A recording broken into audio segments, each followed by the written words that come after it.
Welcome to our YouTube channel All About Agriculture. So what next after BSc Agriculture சீரியஸ்ல இன்னைக்கு நம்ம பார்க்கக்கூடிய career opportunity என்ன அப்படின்னா RRB regional rural banks அப்படின்னு சொல்லுவாங்க. ஸோ இதுவுமே பேங்கிங் செக்டர் கீழே வர்றது தான். அதுல என்னென்ன ஆப்பர்ச்சுனிட்டிஸ் இருக்குன்னு பார்க்கலாம். ஃபர்ஸ்ட் போஸ்ட் பாத்தீங்கன்னா ஆஃபீஸ் அசிஸ்டன்ட் அப்படின்னு சொல்லுவாங்க. It is for multi purpose. இதுக்கு எலிஜிபிலிட்டி பாத்தீங்கன்னா bachelor degree in any discipline, எந்த டிசிப்ளினா இருந்தாலும் போதும்.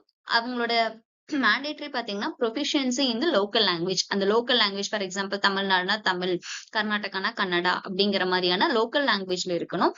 அதே மாதிரி கம்ப்யூட்டர் நாலேஜ்ங்கிறது டிசரபிளா இருக்கிறதுக்கான போஸ்ட் இது. ஸோ நம்ம அக்ரி முடிச்சுட்டு இந்த போஸ்டிங்க்கும் நம்ம வந்து என்ன பண்ணலாம்னா எலிஜிபிள் அப்ளை பண்ணலாம். நெக்ஸ்ட் போஸ்ட் பாத்தீங்கன்னா officer scale 1 assistant manager. So யூஸ்வலா பிஎஸ்சி அக்ரி முடிச்சவங்க ஆர்ஆர்பிக்கு எய்ம் பண்ற ஜாப் இதுவா இருக்கும். ஸோ இதுவும் பாத்தீங்கன்னா பேச்சுலர் டிகிரி வந்து எனி டிகிரி தான். பட் ஆனா வந்து இவங்க ப்ரிஃபரன்ஸ் யாருக்கு கொடுப்பாங்க அப்படின்னு பாத்தீங்கன்னா agriculture graduates, horticulture, forest, animal husbandry இந்த மாதிரியான கோர்சஸ்க்காக ப்ரிஃபரன்சஸ் வந்து கொடுப்பாங்க. இதுக்குமே மேண்டேட்டரி வந்து அந்த லோக்கல் லாங்குவேஜ்ல உங்களுக்கான ப்ரொஃபிஷியன்சி கண்டிப்பா இருக்கணும். கம்ப்யூட்டருக்கான ஒர்க்கிங் நாலேஜ் வந்து இருக்கணும்னு சொல்லியிருப்பாங்க. ஸோ யூஜி முடிச்சுட்டு ஃப்ரெஷரா இந்த 2 போஸ்ட் நீங்க அப்ளை பண்ணலாம். இதுக்கப்புறம் சொல்ற போஸ்டர்ஸ் பாத்தீங்க அப்படின்னா உங்களுக்கு எக்ஸ்பீரியன்ஸ் இருக்கணும். இப்போ ஃபார் எக்ஸாம்பிள் ஆபீசர் ஸ்கேல் 2 அப்படிங்கிறது பாத்தீங்கன்னா ஜெனரல் பேங்கிங் ஆஃபீஸர் மேனேஜர். இதுக்கான கிரைட்டீரியா வந்து பேச்சுலர்ஸ் டிகிரி தான். பட் ப்ரிஃபரன்சஸ் பாத்தீங்கன்னா ஆஸ் யூஷுவல் அக்ரிகல்ச்சர், ஹார்டிகல்ச்சர் இந்த மாதிரி தான் ப்ரிஃபரன்சஸ் கொடுப்பாங்க. மினிமம் நீங்க வந்து கண்டிப்பா 50% வந்து உங்களோட யூஜி மார்க்ஸ்ல வந்து இருக்கணும்.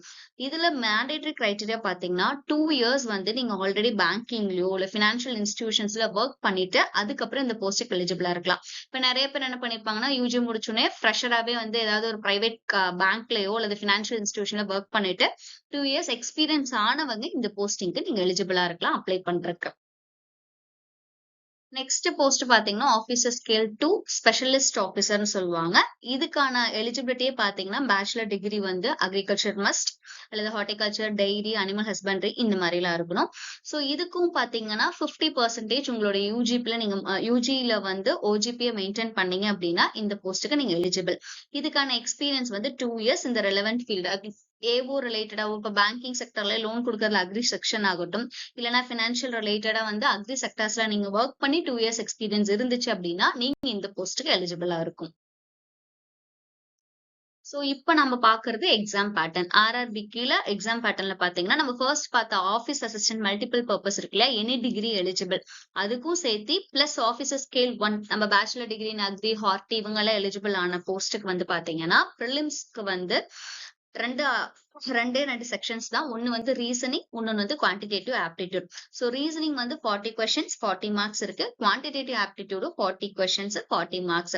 சோ இது செக்ஷனல் டைமிங் தான். ரீசனிங்க்கு 25 மினிட்ஸ். சோ ஓபன் ஆகும்போது 25 மினிட்ஸ் மட்டும் தான் அந்த ரீசனிங்கான கொஸ்டின்ஸ் உங்களுக்கு டிஸ்பிளே ஆகும். அதுக்கப்புறம் என்ன ஆகும்னா சேஞ்ச் ஆகும், நெக்ஸ்ட் ஆப்டிடியூட் செக்ஷனுக்கு போயிடும். அதுக்கும் டைமிங் பாத்தீங்கன்னா 20 மினிட்ஸ்.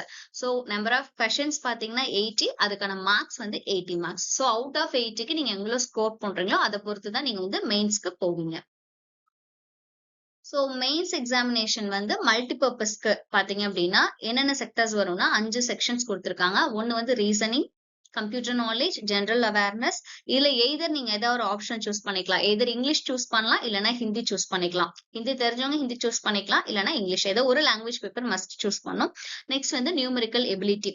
சோ இதுல நம்பர் ஆஃப் கொஸ்டின்ஸ் பாத்தீங்கன்னா எல்லா செக்ஷன்ஸுக்குமே 40 கொஸ்டின்ஸ். சோ டோட்டலா 200 கொஸ்டின்ஸ்.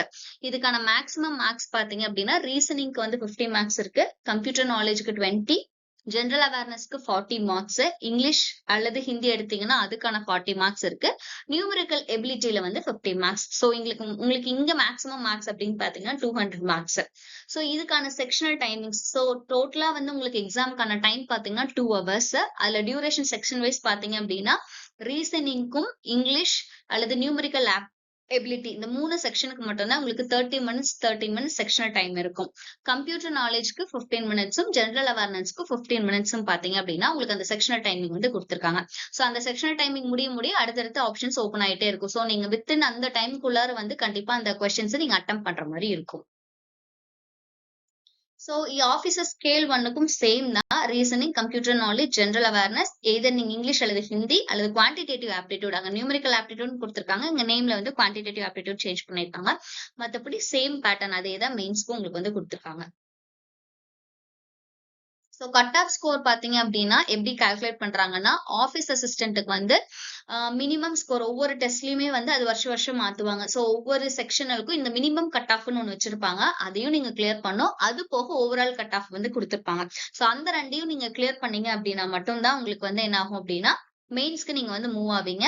சோ இங்க வந்து பாத்தீங்க அப்படின்னா, ஆஃபீஸ் அசிஸ்டன்ட் அப்படிங்கிறதுக்கு வந்து ப்ரொவிஷனல் அலாட்மெண்ட் மெயின்ஸ் எக்ஸாம் மட்டும் தான். இன்டர்வியூ கிடையாது. சோ மெயின்ஸ்ல நீங்க எவ்வளவு ஸ்கோர் பண்ணியிருக்கீங்களோ அதுக்கு ஏத்த மாதிரி ஷார்ட் லிஸ்ட் பண்ணிட்டு உங்களுக்கு ப்ரொவிஷனல் அலாட்மெண்ட் குடுப்பாங்க.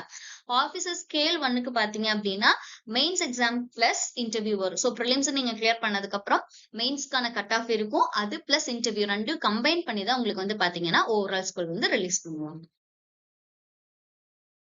சோ இதுல பொறுத்தவரைக்கும் ஆர்ஆர்பி நீங்க ஃபோக்கஸ் பண்றவங்க ஆஸ் யூசுவல் பேங்கிங் எல்லாமே இருக்கு இல்லைங்களா? ஐபிபிஎஸ் கீழ படிக்கிற எல்லாருமே இதுக்கும் ட்ரை பண்ணலாம். சோ இதுல அட்வான்டேஜ் என்னன்னா, பிஎஸ்சி எப்படி நம்ம வந்து ஏஎஃப்ஓக்கு ஒரு அட்வான்டேஜ் அக்ரி கிராஜுவேட்டோ, அதே மாரி இந்த ஆர்ஆர்பி ஆஃபீசர் ஸ்கேல் 1க்கு பாத்தீங்கன்னா, அக்ரிக்கு பிரிஃபரன்ஸ் இருக்கனால இந்த ஜாப் நீங்க சூஸ் பண்ணலாம்.